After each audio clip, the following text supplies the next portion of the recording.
Yeah, let's go ahead now and pray, and then we'll get started here. Oh Lord, thank you so much for this opportunity. Thank you for this time. Thank you for your word and for your truth and how we can understand it and receive it with greater clarity and think about and ponder the your character, your attributes, your work um, throughout history. I pray, God, that this would be beneficial and profitable, and that you would be glorified in this. Thank you so much for it's in your son's name. Amen. Okay, so we are entering into chapter 7 of the book of Daniel. One of the fascinating chapters in the book itself. As I mentioned before, we're going to be in this book. We're going to be in this chapter for quite a while. So, um, yeah, don't expect us to get out too quickly. There's lots of good details. Now, I do have a timeline on the next slide. I this timeline could be somewhat confusing. I want to redo all of these at the end at some point, but we'll just work with what we've got here. Okay. So we started off. We are where we are presently in the text was the reign of Darius the Mede, which is at the bottom here. Okay, that Darius the Mede was the co-regent of the city of Babylon, respectively between 539 and 538. The reason why I put that was because of the Cyrus cylinder and a gentleman titled Gobrias. Right, we talked about that in the last couple of teachings and instructions that this gentleman ruled Babylon for about a year. He has some of the very same characteristics that Daniel describes in his book, and he possibly died a year later. At this time, Daniel was around 64 to 65 years of age, respectfully. Okay. Up at the top here, does this work? Can you see that? I can't see it. Yeah, it is. I see the yellow. I see the green dot here, but it's not showing up on the screen. That's okay. How about this? How about we use this? That shows up there. Okay. So let's turn our attention to this box. This box here above marks Cyrus's reign. Cyrus reigned from 559 to 529 BC.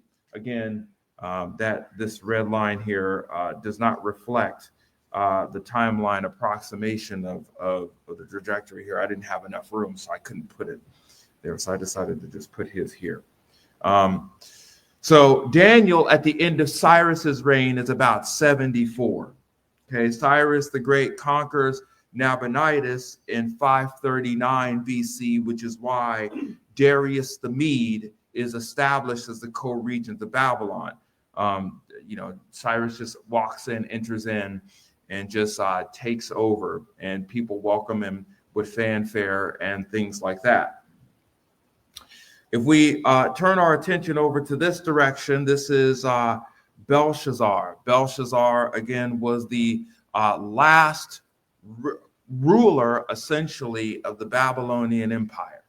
Okay, he is conquered again by Cyrus the Great, and Darius the Mede is brought in as the co-regent to replace Belshazzar.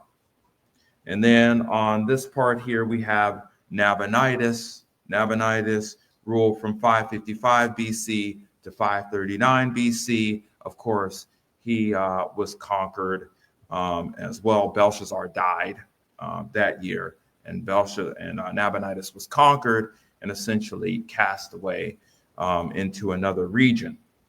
Okay.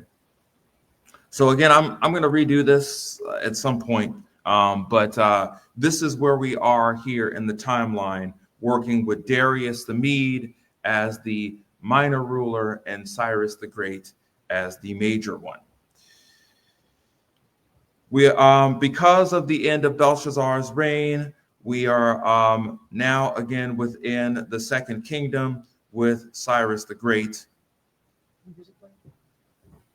I kind of hear something playing. Hey guys. It's not me. You have a little soundtrack in the background, maybe. I don't know. So now we are in the second kingdom where, again, the Babylonian kingdom is now thus ended. And now we are, again, smack dab in the middle of the Medo-Persian Empire, or the Persian Empire, underscored by the Median Empire. Sorry.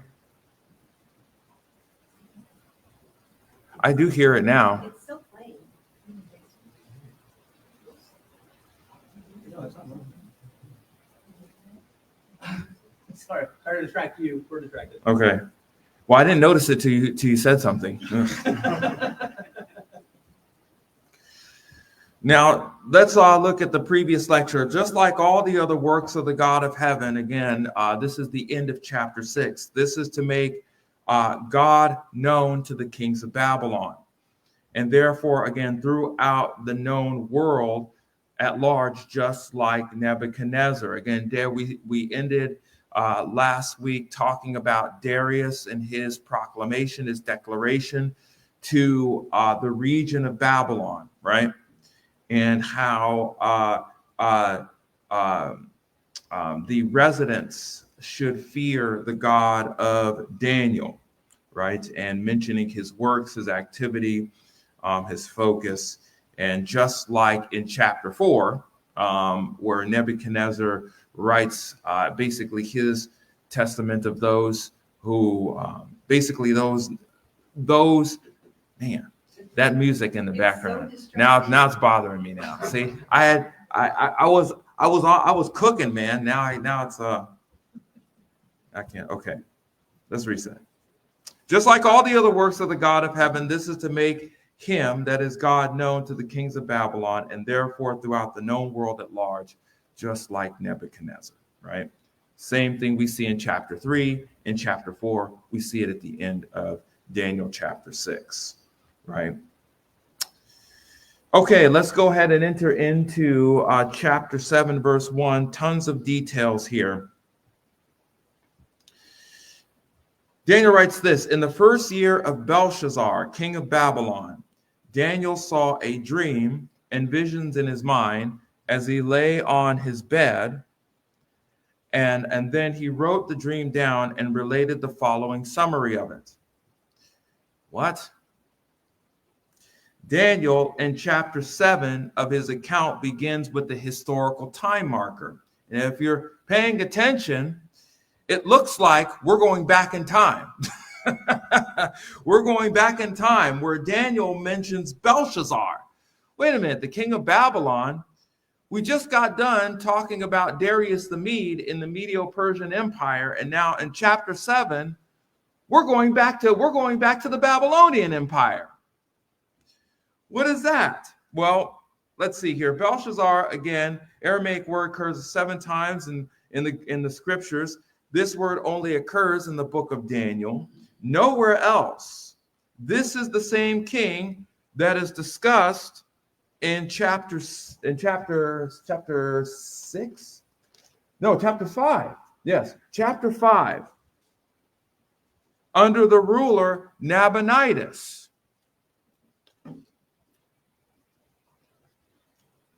I thought we were done with this guy. Well, now we're going back to the Babylonian Empire. Okay. Now, again, if you remember, before we get to the importance of this historical time marker and why I think it's here, let's review the Babylonian rulers. I think it's important for us, again, to set the stage. Remember, before Belshazzar, there was a whole bunch of rulers that came after Nebuchadnezzar to when we get to him. For example, King Nebuchadnezzar, again, from 605 to 561 BC, he was the major ruler of the region of Babylon at the time, as well as all of the other kingdoms that were surrounding it. At this time, Daniel was 36 years of age, as we talked about in the previous lectures. Then we have Evil-Merodach, or the soldier of Marduk, which is translated. Okay, he only ruled for 1 year after Nebuchadnezzar passed, right? And I don't know why I went down in age. Okay, no, Daniel's not 35. He doesn't reverse. He's 30. He's 37. Okay, at this time. Neriglissar ruled from 559 to 555 BC.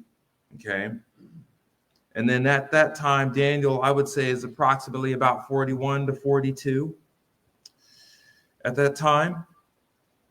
Then we get to the major ruler Nabonidus.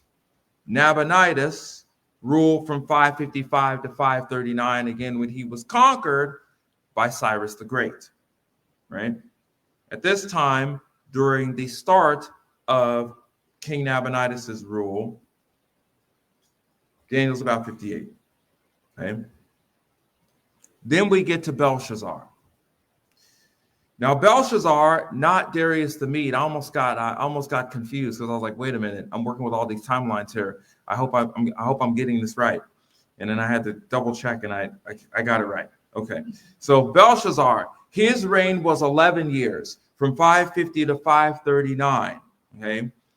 The type of rulership that he had was, he was the son of Nabonidus. Nabonidus gave him charge over the region of Babylon under his rule. Okay? If you recall that. Nabonidus, at the end of his rule, was captured and killed during the seizure and capture of Babylon. As a matter of fact, we have his death recorded in Daniel, okay, by the Persian Empire, by way of Cyrus. Okay? So Belshazzar is not necessarily a major ruler. Okay, he's more of a minor ruler, a co-regent, right, of Babylon, which brings us here to this text, Daniel chapter 7, verse 1. So in the first year of Belshazzar, king of Babylon, right?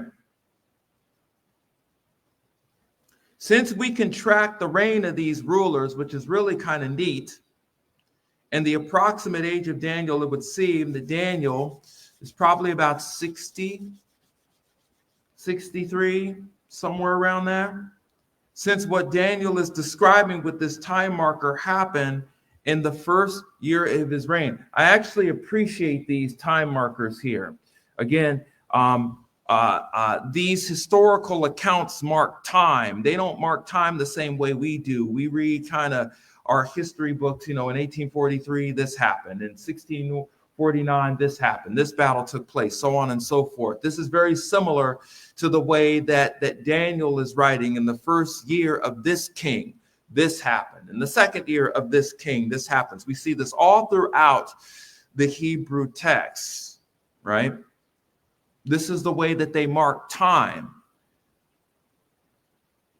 by kingdoms and kings, people in high authority, things like that. Now, here's a supplementary question. Why does it seem that this account is written after the historical account of Darius the Mede? Why is that? Why is chapter 7 not chapter 6, right? That would seem, the next chapter, we're going to stay here, by the way, and with Belshazzar's reign, because in the third year of Belshazzar's reign, something else happens, right? So how come this isn't written chronologically?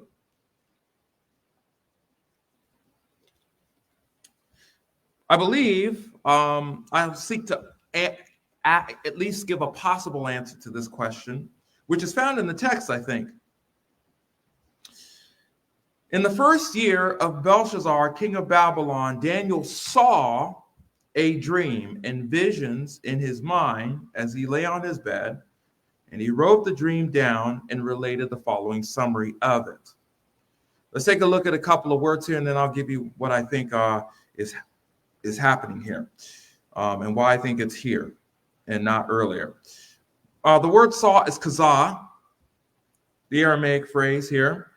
It occurs 31 times in the Hebrew scriptures, or the scriptures just in general. This Aramaic word occurs 30 times in the book of Daniel, once in Ezra.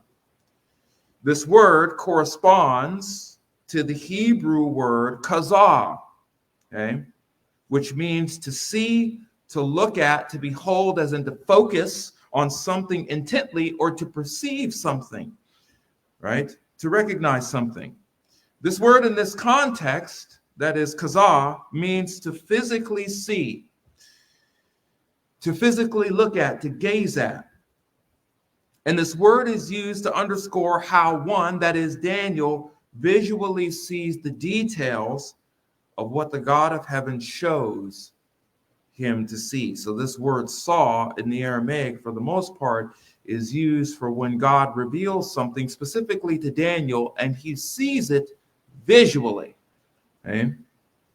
This is not a phantasm. This isn't some type of daydream he's having or something like that. He sees these things as if we're seeing each other right now, and with clarity, in which he will detail these particular things that he saw.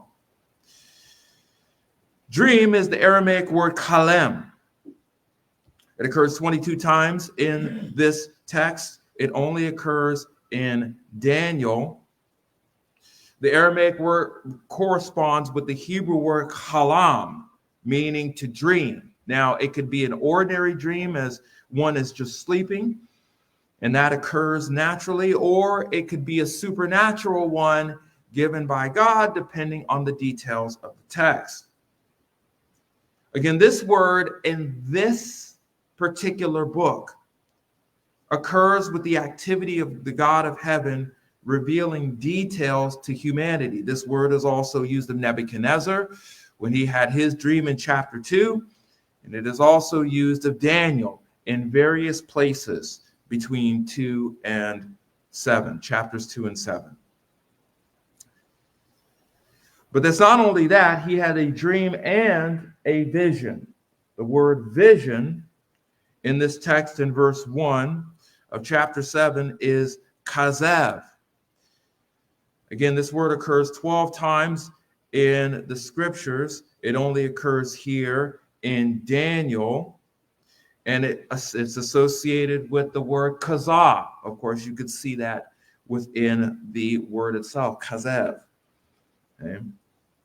Again, once more, this word is associated with the work of God concerning the appearances or images associated with the supernatural activity of God. So the means of what Daniel saw comes by way of a dream that God gave him.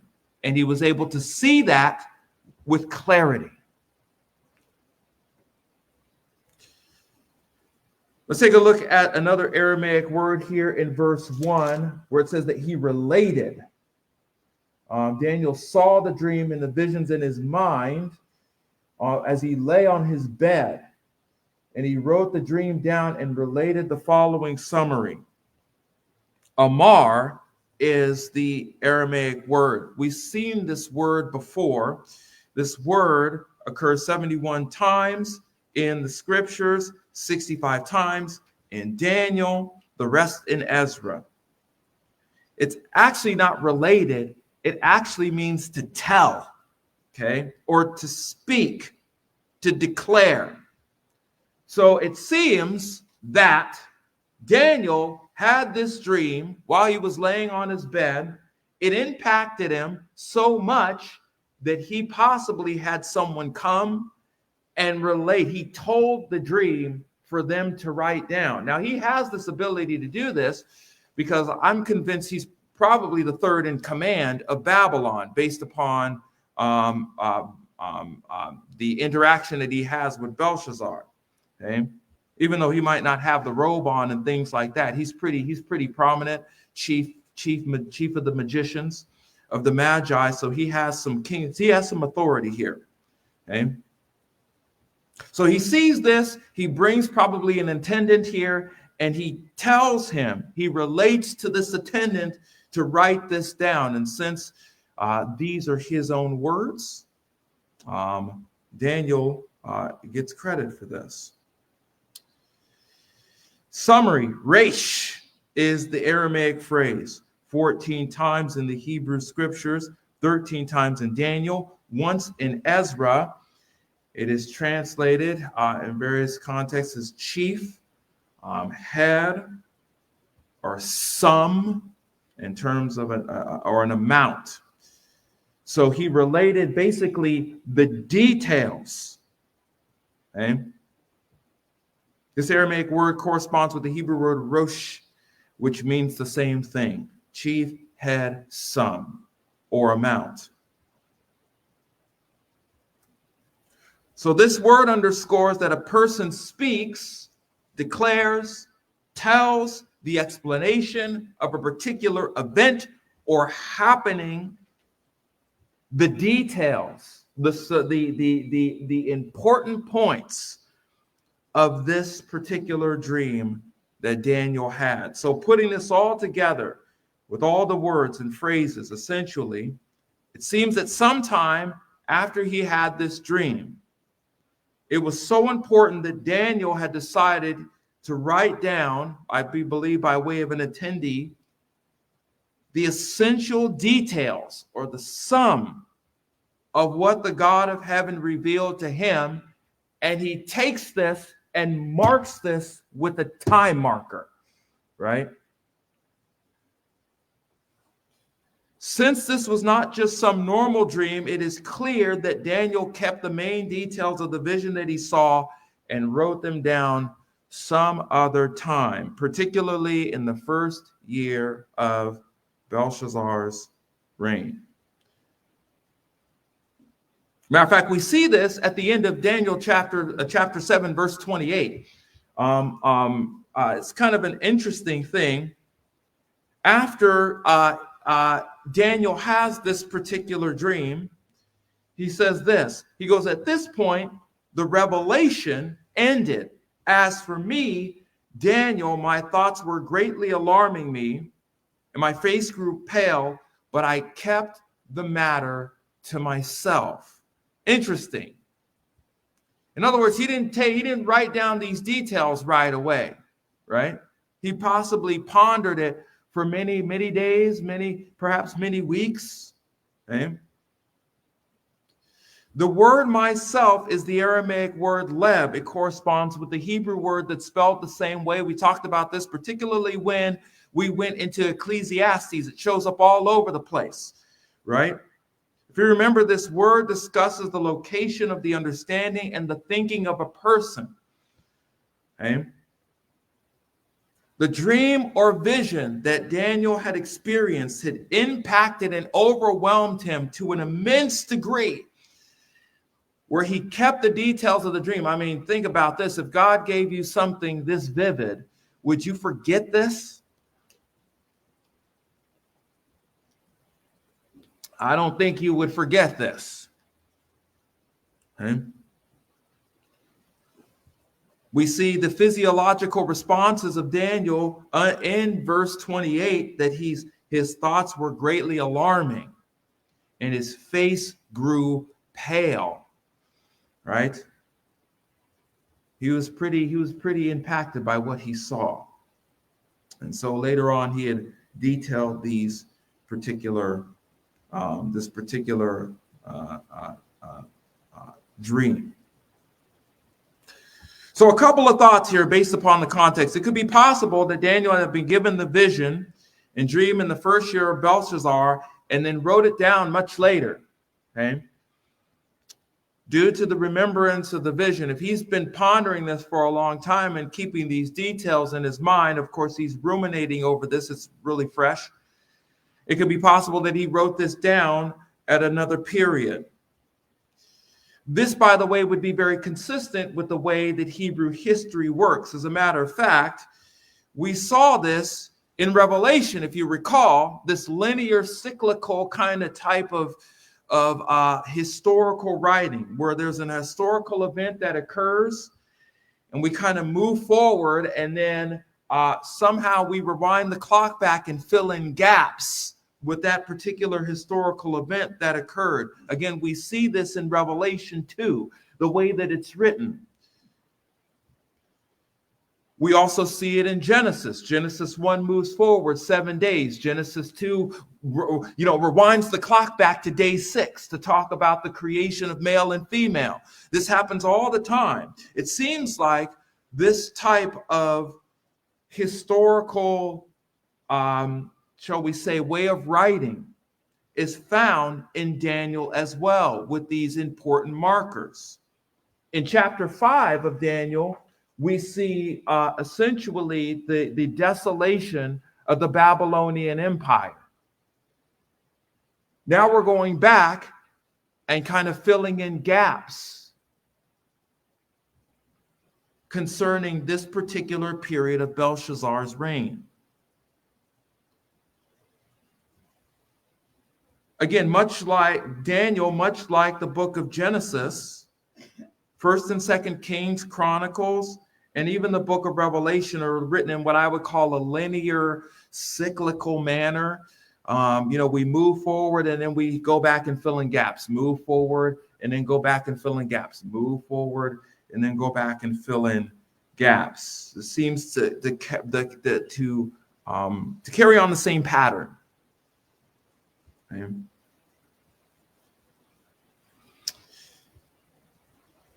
Okay, so what are we going to do? For the next 2 chapters, we're going to zoom in the timeline as if we need another one, right?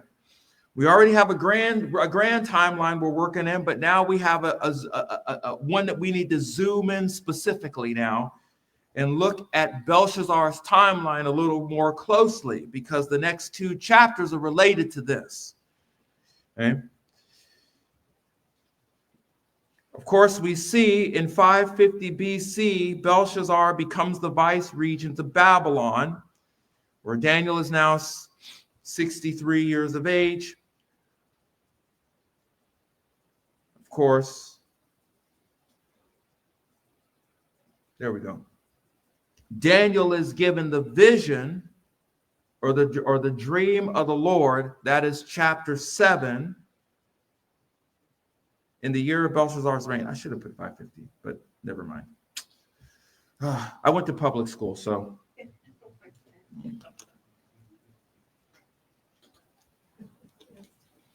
Yeah. So in the first year of Belshazzar's reign, between 550 and 549 BC, Daniel has this dream. Okay?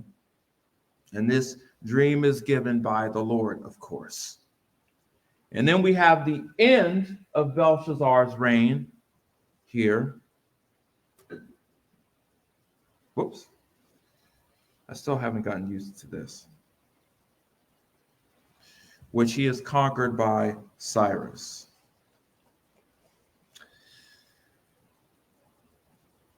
So, putting this all together again, the text does not give any details as to why this historical account is placed here. Why is it placed here? The text doesn't say. However, it is interesting to note that the next 2 chapters of the book of Daniel have these intense dreams that occur during the last days of the Babylonian Empire. It almost seems like it reinforces the fall of Babylon by and the rise of the Medo-Persian Empire. It's really kind of interesting. Again, filling in gaps, right? Okay, here we go. Verse 2. I'll start at verse 1. In the first year of Belshazzar, king of Babylon, Daniel saw a dream and visions in his mind as he lay on his bed.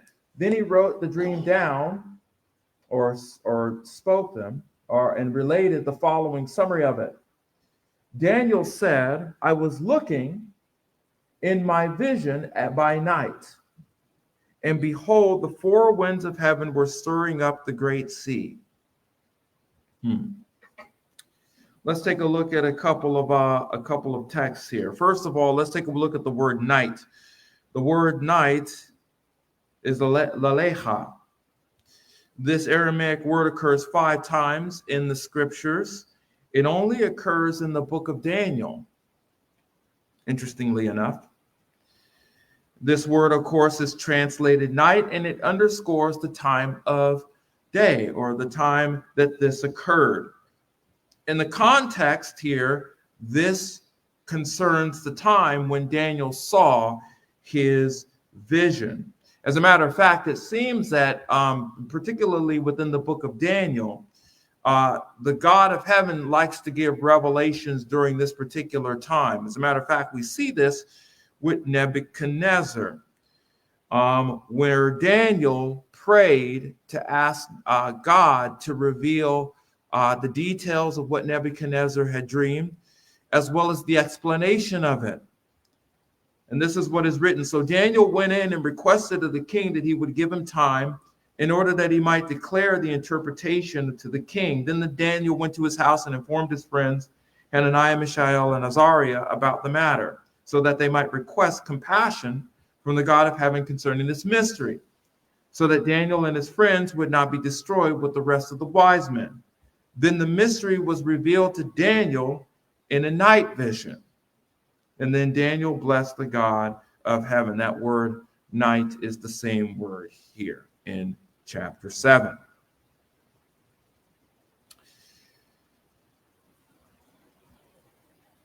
So again, he says, I was looking in the vision by night, again, which gives us this particular time. And behold, Daniel begins to tell us, the reader, some of the details of what was shown to him. Daniel said that he was looking, kazah, the same word that's used in verse 1. By the night. They put by night. There's actually an article, a definite article given in the Aramaic that tells us, again, the specific time, by the night, that this revelation came to him. Daniel continues to give us some features here.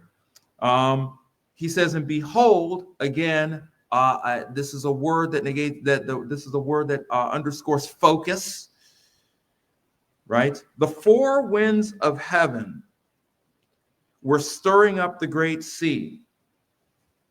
Daniel told the reader essentially that the four winds of the heavens actually were breaking forth or stirring up, causing a tumult on the great sea. Now here's the question: what are the four winds of heaven? That's kind of an interesting phrase. Let's take a look a little closely about this particular phrase here, the four winds of the heavens. This phrase in the book, this phrase is only used in the book of Daniel twice. Chapter 7, verse 2, and chapter 8, verse 8. Okay, we haven't gotten to verse 8 yet, so chapter 8, so don't ask me. Okay, but this is where the statement occurs here. This phrase is only associated with the revelation of God and prophecy. Now, I got a little curious.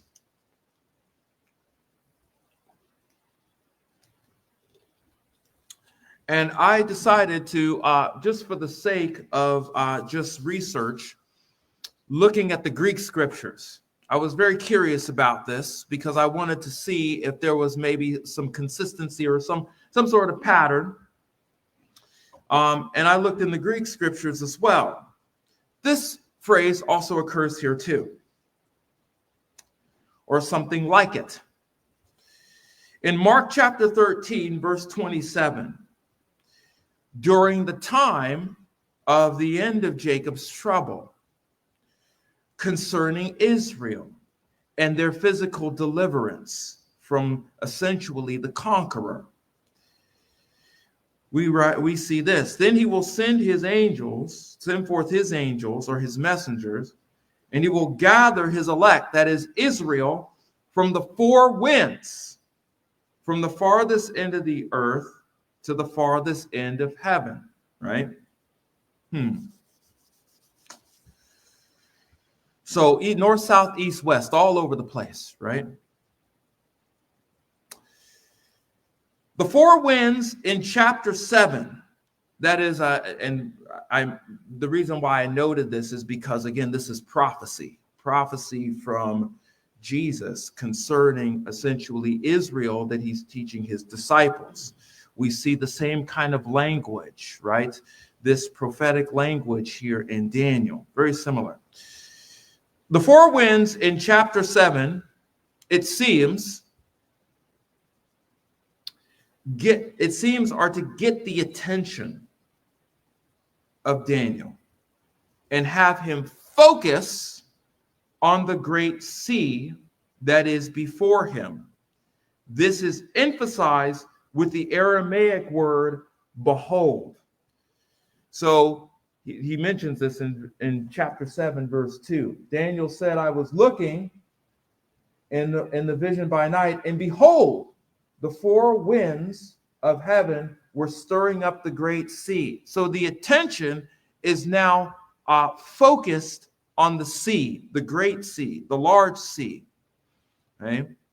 And the four winds are stirring up this sea, essentially to get Daniel to focus on this particular area.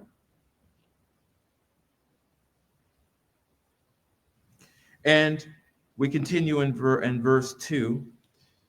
And four great beasts were coming up from the sea, different from one another. So we got this time marker here. We got the first year of Belshazzar's reign. We get that Daniel has seen a vision and is focused that God had gave him this vision during this first year. We have the time at night, right, or by the night, right, that this happens. We have this four winds and the focus on this great sea that's being stirred up by these winds, right? And then we have at the center of this scene these four large, huge beasts arising or coming up from out of the sea. Daniel, after his attention is drawn to the large sea, he notices, due to his attention being drawn here, four large beasts or animals that arose from the sea. And Daniel mentioned the details of each of these large animals as they were distinct from one another.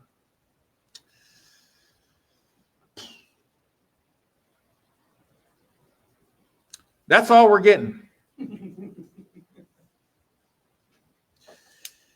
I thought about it. I thought about going and talking about at least one, but there's not enough time. So we're going to have to. The beasts get their own. They get their own teaching. But there is an important point here that I want to bring up here that we sometimes overlook and miss, is that this takes place in real time, in real history. We have to remember that Daniel is not just only a prophetic book, but it is a historical one as well. Because of these time markers that we see, we can track this. Daniel is going through great pains to underscore the validity of this dream that he had by using these time markers, okay? By telling us who was reigning at the time, the year in which they were reigning at the time of day that this happened by evening, and being very intentional about his focus right? So Daniel, during the reign of Belshazzar, the last king to steward Babylon as a Babylonian, as a Chaldean, is given a revelation from the God of heaven. And Daniel, at the start, begins to detail some of the qualities of this vision that he had been given. And that concludes our lesson for today on Daniel 7, verses 1 and 2. Next week, Lord willing, we will begin to discuss the details of these beasts, and we will look at them in great detail and focus. All right. Let's go ahead and pray, and then we will close out this. This broadcast. Lord, thank you so much for detailing this by way of Daniel in very specific ways, that we can track the history of this dream, that it was not just a figment of Daniel's imagination. It wasn't, he wasn't looking to pass time, but this is something that was very important, that involves your plan with Babylon and how these things may play out.